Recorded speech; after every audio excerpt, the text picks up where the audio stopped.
بچه‌ها سلام. سلام. ما اومدیم الان توی جاده ترکیه به سمت استانبولیم. گفتم از جاده هم براتون فیلم بگیریم، اونایی که دارن راه زمینی میان ببینم وضعیت آسفالت های اینا چجوریه. اول جاده رو نگاه کنید. جاده تا خود استانبول اینطوریه. بعضی جاها 140 تا سرعته، بعضی جاها 110 تا، بیشتر رو 110 تاست. ولی جاده همینجوری صاف قشنگ، همش هم فورسته دیگه، سرسبزه مثل شمالای خودمون. نمیدونم قشنگ میتونید ببینید، ولی جاده خیلی خوبیه.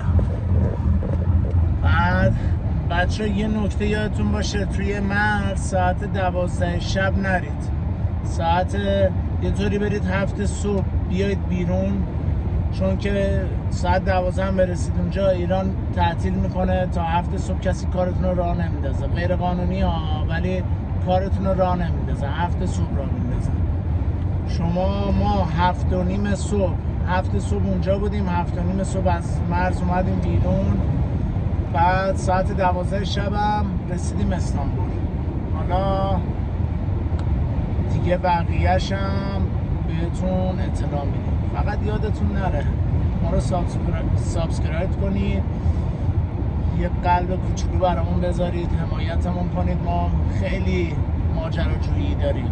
حالا قراره بریم دور دنیا رو بگردیم دیگه، تازه استارت زدیم. ممنونم، خدا نگهدار.